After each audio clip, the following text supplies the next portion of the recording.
What can I tell you? Mostly it's the mountain bighorners. Whole herd of them up on the cliffs there. Usually they're not too aggressive, but lately, whew. My guess is one of the calves got lost somewhere along the way. Bighorners are communal. One missing calf, and the whole herd gets ornery. If that calf doesn't turn up soon, they might very well come down into the valley and attack the camp.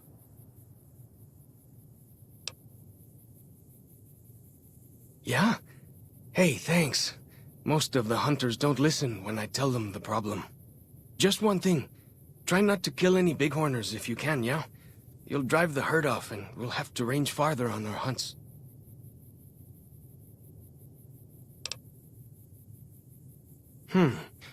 You might try luring the baby out with some banana yucca. These bighorners go crazy for the stuff. That's great. I'll help any way I can. Whitelegs. Nasty bunch. They've been raiding deeper into Zion ever since New Canaan was wiped out. That's what Joshua said. Whitelegs came down from Great Salt Lake in force. Fell on New Canaan before they could mount a defense.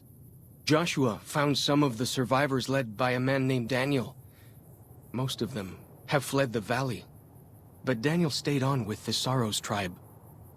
He and Joshua have been arguing over whether to stand and fight the Whitelegs, or take the Sorrows and the dead horses out of the valley.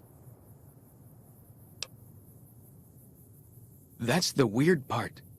Normally the Whitelegs keep to the Great Salt Lake. I don't know what brought them down this far south. What can I tell you? Our advanced scouts leave chalk signs to mark places rich with game. I'm not a full scout yet, so I follow the marks and guide the hunters. Dead horses mark ourselves to commemorate our hunts. When a hunter takes a great beast, or when a youth goes on his first hunt, he gets a tattoo. We came up in the land of the dead horse, though why the back when folks called it that, I got no hint. We raided, we fought, we lost. Our enemies drove us back into Zion, and we would have died if it hadn't been for Joshua. Joshua and his Caesar. When Joshua first came to us, he was servant to a man he called Caesar. He led his master's armies, and we were ready to follow him into war. Then he lost his master's army to a tribe called NCR, the Sunset People. When he returned, he was as you saw him, burned, broken, but changed. He led us away from Caesar, led us to our own destiny in Zion. If it wasn't for Joshua, the dead horses would still be the whipping boys of the Zion Valley. He taught us how to hold our territory, to protect ourselves. He guided us away from Caesar, and showed us how Caesar would have destroyed us. Little bit. I met some of their missionaries a few times, but I've never been to their city. Joshua could tell you more. Or Daniel, I imagine. We decorate our clubs with them to honor Joshua Graham. They were the weapons of his old tribe, so now they are ours. Can't say they seem that dangerous to me, but Joshua says they won the West. Only a little. I was very young. He was different. Prouder, yes, but harder, crueler, more driven. Really, I was terrified of him. We all were. When he came back, I almost didn't believe he was the same man. He was humbler. He wanted to protect, not destroy. Well, because they're our enemies. What else would we do? They take our land, they kill our scouts. They poach our hunting grounds. Ask away. He's been the chief of our tribe since he came back to the valley. He went off to the civilized world years ago to fight a war. That didn't go well.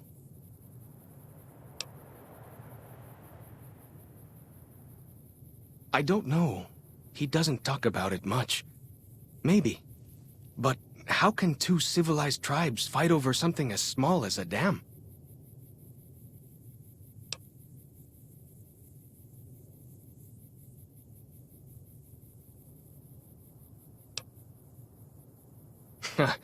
Now you sound like Joshua.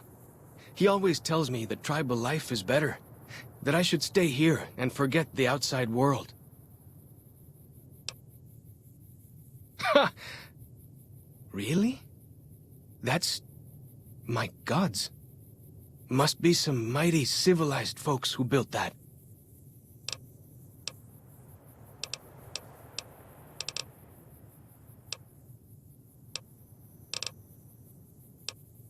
Go with fortune, friend.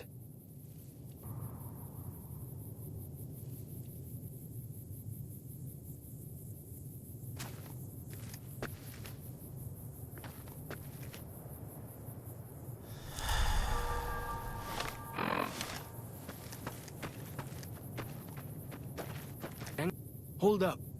See that log over there? Take a closer look.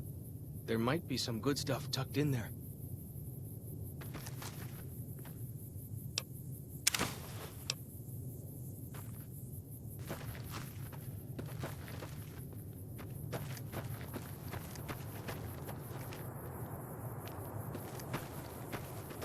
We follow this path for a while. Nice view of the river. Eh.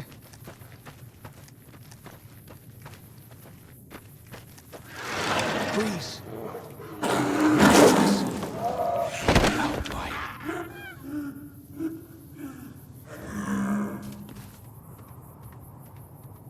Whew. That was some kind of lucky. Guess that one was all full of gecko, eh? Don't get used to it, though. Yaoguai are plenty mean as a rule. You can take the path north here if you want. Or head east over the ridge. There's a nice view from the top of that cliff, if you want to look.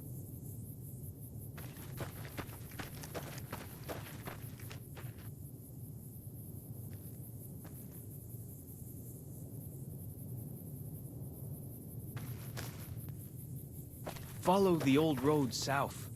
Nearly there.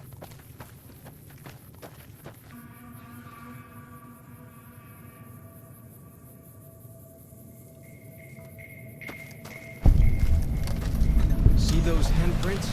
Dead horses and sorrows mark them on taboo places. Places from back when.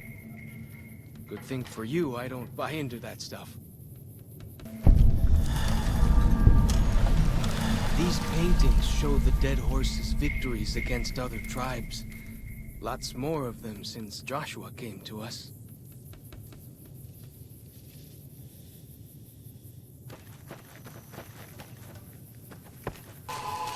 Here we are. Joshua's just ahead there, in the Angel Cave.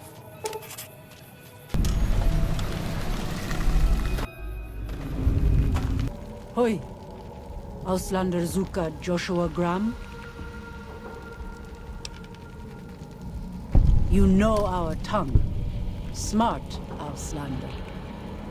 Joshua in high place of cave. You show respect, Utman. Joshua is greatest warrior. You show him no respect. He show you thunder and fire. You wise for Auslander.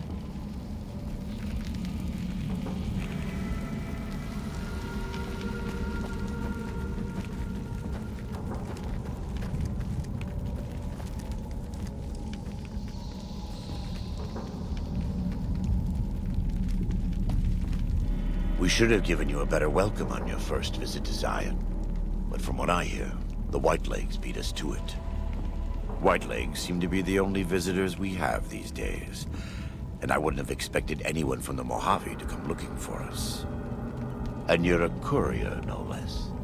Not the one I was expecting, but I suppose he wouldn't have come with a caravan. I don't know if you were close to the other members of your group, but you have my sympathy. I pray for the safety of all good people who come to Zion, even Gentiles. But we can't expect God to do all the work.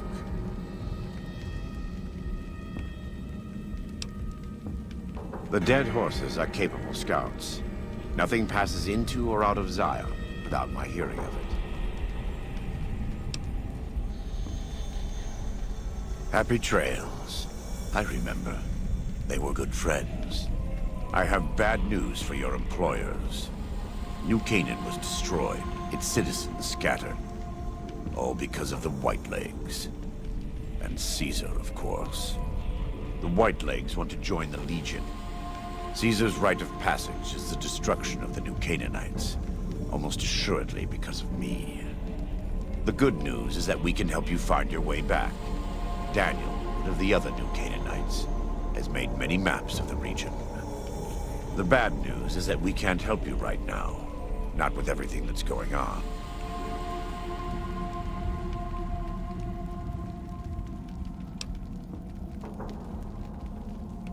You're a good neighbor to us.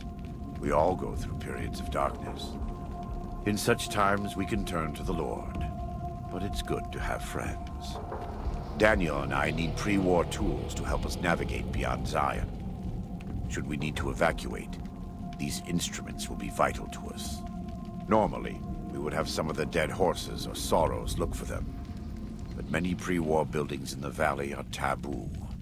They won't go inside.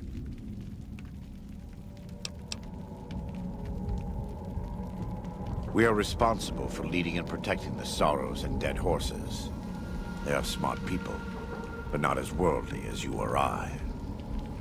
I am preparing the dead horses for war, and Daniel is preparing the sorrows for other things. Thank you. Follows Chalk can help you find your way around the valley. He's inexperienced, but he knows enough of our language to ignore the taboos about pre-war buildings. Welcome back. What can I do for you?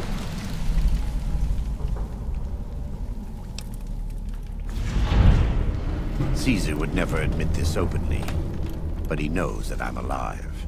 I've killed enough of his Frumentari and assassins that have come looking. I've heard one of them travels the Mojave as a courier. Most of Caesar's agents meet a fitting end in NCR territory, but maybe this one survived. I think that would put him and you in a difficult position. Caesar has agents looking for me, but he won't admit I'm alive. And even if you killed me, he can't acknowledge that. To do so would be to admit I had never died, that Caesar made a mistake. No. He lives by his lies and shall die by his lies. There is no escaping it. I am a New Canaanite. We believe we are the heirs of a spiritual tradition given to our ancestors thousands of years ago. We have made and kept covenants with our Lord God to honor his laws.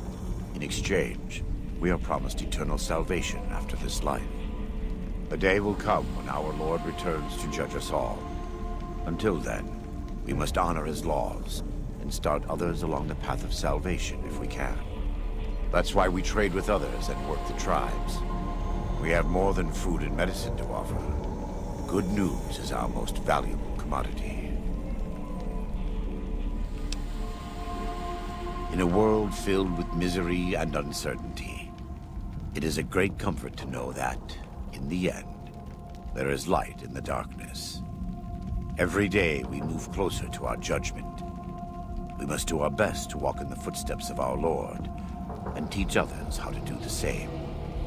For many of us, the road is a difficult one, but the path is always there for us to follow, no matter how many times we may fall. Every day, Some days are harder than others. In the Great Basin and Colorado Plateau, all tribes are known for a specific weapon. Whitelegs are known for their big submachine guns, storm drums. They broke into an armory near Spanish Fork and have been using them for years. Of course, the dead horses have their wooden war clubs, and even the Sorrows have their Yao Guai gauntlets.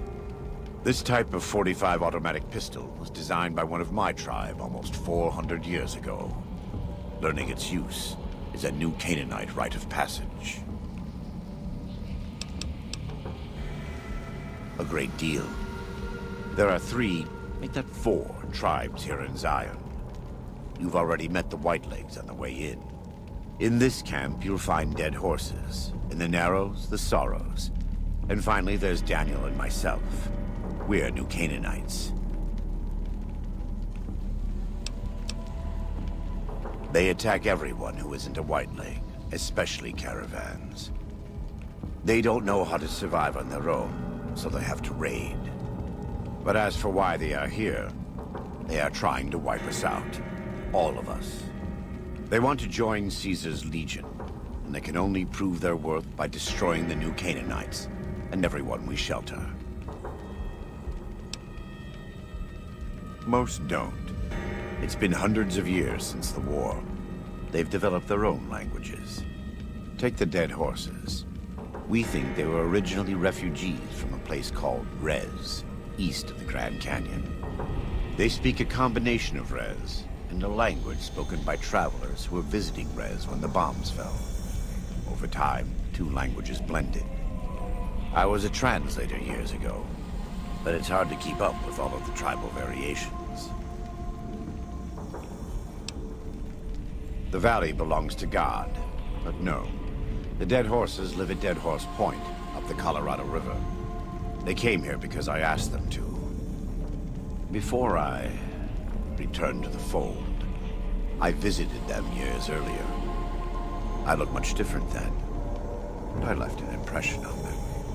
I taught them how to hunt more efficiently, how to maintain their weapons and pre-war equipment. When I returned, they showed their appreciation. The Sorrows have many skilled hunters among them, but no warriors. They have not had to deal with war or raiders for decades. Even though they can hunt a full-grown Yao Guai, they don't know how to deal with the Whitelegs. That's why we're here. We wear more clothing than them and understand more about technology. But we're still a tribe, a linked family of families. The Boneyard, Phoenix, New Vegas, they're just places, metal and stone. New Canaan dies, but the tribe lives on. When the walls come tumbling down, and you lose everything you have, you always have family. And your family always has tribe. Of course. I wouldn't say that. I am the acting war chief for the Dead Horses. They look up to me for such matters, but I only have the authority they give me. Daniel is the spiritual leader and main link of the New Canaanites to the Sorrows. He's up in the Narrows right now. We do. Though the Whitelegs destroyed New Canaan, they didn't destroy all of our supply caches. All forms of currency are recognized here. Caps, NCR dollars, even Legion coin. Take a look.